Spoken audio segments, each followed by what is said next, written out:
This war of mine, the long haul, is an 80-day playthrough that I did to start this channel. If you were to watch it all from start to finish, it would take you the best part of 8 hours. So, without further ado, please sit back and enjoy this war of mine, the long haul, 80 days in 8 minutes. Here we go. So the game started and we were in an old house with lots of junk everywhere. I quickly scrolled through my characters and discovered that joy of joys, Marco was already wounded, so I started by getting the others to loot the house and build a bed for him to rest. I also built a metal workshop and some tools on day 1. With Marco out of action, Catcher took over scavenging and started at the shelled cottage getting some early food, water and meds. In episode 2 we built an oven and upgraded it, and upgraded our normal workshop, ran out of fuel and burnt some books. By the end, Marco was better and had his first night out at the old town. Our first raid happened in episode 3, leading us to start building barricades. We also made a radio and helped out a neighbour, also gave some meds to the garage man and got bed number 2 built. It ended with Roman visiting the supermarket, killing a man, saving a girl and getting our first gun.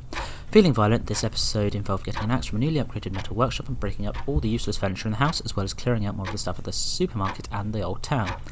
Roman clearly didn't sate his bloodlust. Episode 5 saw him kill 4 raiders at the hotel and loot most of it with help from Marco. Back at home we started trapping our own food. Now with plenty of wood and trading for the remaining resources, we spent episode 6 alarming our front door and building a heater. Marco continued to get amazing hauls from the ruined flat and the abandoned cottage. Episode 7 saw that time had come to build our own food. Spent this episode setting up a garden. At night we cleared the hotel and the construction site. Episode 8, the warehouse. I got cocky, Marco got shot, Marco got killed. Next morning, everyone is depressed. However, we did also get a new arrival. Pavle joins the team. Roman is angry, the warehouse people are dead now, and all their base belong to us. Our people feel better now. Not the best lesson. Those pesky warehouse people left one of their doors locked, and Pavle didn't bring in a lockpick. Luckily, Marco had, helping us out even after his death. Back home, we are pretty much self-sufficient, and now we have a herbal workshop. With Pavle now as our designated scavenger, we sneak around the back of the garage for materials, while we start to build more water collectors at home and get our first moonshine still. In episode 12, our small alcohol business takes off with a new distillery. We use our alcohol for meds and bandages, while Pavle takes his new role by taking to the shelled school and the warehouse again. With our newfound wealth from episode 12, episode 13 saw us make a second garden, lots of bandages and more alcohol. Unfortunately, it ended with Roman getting slightly sick. Another episode saw Roman's sickness get worse, Pavle collect more materials to make an armchair, and Catcher visit the Central Square for the first time to implement some nice trades. We apologise for the lack of information surrounding the days 29 to 34. And his computer decided that these days were too shocking for public consumption. These scenes included, but were not limited to, acquiring 6 guns, helping some neighbours board up their house, and building a 3rd bed. We apologise for any distressing information you may have learned. Back into the swing of actual recorded footage, Roman is still in fact sick, but Pavle has started to scavenge with a bit more of a plan. Starting at the looted gas station, he will now go place to place, emptying out all resources. Episode 16 and day 38 saw us reach the point where we could produce enough water to satisfy all our needs. We also finished looting the gas station and turned our attention to the place where Marco died. We'll make sure we get every last component from them. 17 episodes in and we see day 40 roll round. Halfway through the war and Roman is still sick, but at least we now have 99% of all the resources from the warehouse. With the warehouse now empty, Pavle headed to the school next and found a weird selection of items in the desks in the classroom, including an assault rifle. At home, Roman is finally feeling better and we're starting to produce bullets in earnest. Day 43 saw the temperature drop massively, so we decided to upgrade our heater and build an upgraded second one too. Thankfully we now have an ever supply of meals at the ready, currently 28. The infamous Winter joined us in episode 20, along with a new friend. Erica arrived at our door, but with an awful illness that left her bedridden. Thankfully we have plenty of meds and a nice comfy bed for her. Erica is slowly improving and moved from severely to only slightly sick in a matter of days. However, her illness starts to spread and both Roman and Catcher start to feel unwell. Thankfully Pavle is still able-bodied and ready enough to go to the shelled cottage. Episode 22 and we're fighting this pandemic. Erica and Roman are now feeling better and Catcher is very close. Thankfully our collection of 93 wood will keep us warm while we heal up. The now healed up Erica is also able to scavenge for the first time when we sneak around the brothel. We had much needed morale boost today as we were able to help 2 kids get meds for their sick mother. Pavle headed out to the school to grab more materials and 2 guitars, while Roman proves us that the illness has not completely disappeared by getting ill again. Roman continues to yo-yo between healthy and ill as we move through episode 24. This is the first time we've really got to try out Erica's abilities. She heads back to the brothel and then almost gets caught. She spent a good while hiding while things calmed down and then headed back home. In an ode to the song from Tom Lehrer, the illness starts to jump from person to person, with both Marin and Catcher getting ill after Roman recovers. Thankfully, Pavle is still well enough to go to the construction site. His kids also returned this episode and we're able to give them some cans from our food supply. Even Roman became happier at this point. He does have a heart. Catcher gives the illness back to Marin, who seems to be unable to shake it as easily this time. Pavle went to the school to fill up his bag with wood for fuel, then Catcher visited the house at the Central Square. The occupants here got annoyed, so we left before anything bad went down.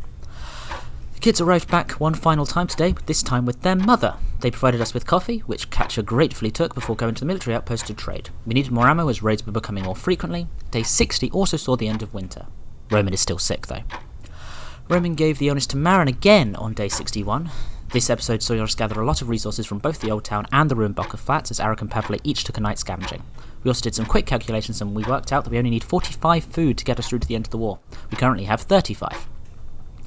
Arika becomes a hero in this latest episode by risking her life not once but twice. First she went out to help a neighbour who was putting together a makeshift hospital, and then the following night took the fight to the brothel men. She got into a really sticky situation though, with a shot being fired at her. Thankfully it missed and she was able to get away, but that was a close call. The episode started at day 65 and we decided that day 70 was going to be Christmas Day, which required a lot of prep. We headed to the semi-detached house with Catcher to do some trading and got their entire inventory. We then made sure to set up our water collectors and Pavle sent to loot more of the semi-detached house. Unfortunately, in telling Underleaf, he made them mad and had to run away. Christmas is getting close and we are running out of time. We keep collecting lots of water so they'll be able to get everyone fed. Marin is unwell again and I forgot to feed Arika in the confusion. We also continue making alcohol and we are getting ready in case we get some unsavoury visitors on Christmas Eve. We finally reached the Christmas episode and everyone has a busy Christmas Eve getting ready. Marin is better but Arika is still feeling a bit unwell. We make sure that everyone is fed ready for Christmas. As it is Christmas Eve, everyone slept through the night, only to be rudely awoken by our own special sort of Santa. And by that I mean raiders. Anyway, we shot and scared them off and were ready for Christmas Day. On the day itself, Roman cooked up a storm and Marin surprises the team with 2 more beds. In order to spread some more Christmas cheer, Pavle headed to the hospital and gave them a good chunk of our meds. Overall, a good day. Episode 33 and we're experiencing that lull after Christmas. Unfortunately, all the illnesses now leading up has meant that we are completely out of meds, and now Arika is sick again. We try to make her sleep it off while we make some herbal meds. Meanwhile, Pavle goes to the decrepit squat, meets the guy that returns to give him food. In return, we get a cool little stash of items. On day 73, we completely ran out of meds and bandages after helping a neighbour who's making the makeshift hospital, putting us in a difficult situation. Roman took it on himself to go to the raiders of a small apartment building in an attempt to get some bandages. Unfortunately, he couldn't get any, and raiders came and wounded Pavle while he was out. With no bandages, Pavle rests and Catcher trades some food for meds at the military outpost. It turns out rest is all you need, as Pavle is better come day 75 and episode 35. We still decide it isn't his time to scavenge and send up Catcher to trade a vest to the church which was recently raided. We managed to get everyone well fed on day 76 and sent Arika to the ruined village to grab some stuff. She found a vest and a cool knife, but then a bullet hit her out of nowhere and put her down to half. As she tried to run, another bullet hit her in the back and she fell. A brief moment of silence for Arika. This isn't new for Roman. The last time a friend died, the murderers didn't stand a chance. Roman took his kill count from 9 to 13 by completely emptying the villa of its inhabitants. We then take all the resources they have and return home. With only 3 days left of the war, we remember both Arika and Marco who have fallen during these 2.5 months. Everyone is well fed, Catcher is content, we upgrade our second garden and we do one last trade. Despite this, there is still a sense of loss. In one final act of goodwill, we take all our remaining food and meds and head to the quiet house where we leave it in their fridge. On day 80 we look around our house. Upgraded workshops, gardens, traps, water collectors, 5 beds and a few bottles of moonshine left in the fridge. Roman has a drink to celebrate the end, but the others are content in the knowledge that this nightmare is over.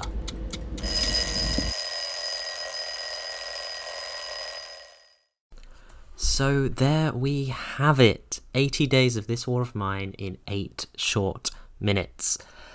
Honestly, it brought back some really good memories from when I used to play this a long time ago, this sort of game mode, and it's made me in the mood to do some more challenges rather than just play any game. So if you guys come up with any other challenges, like certain characters or like any kind of weird way I can manipulate the game, then let me know.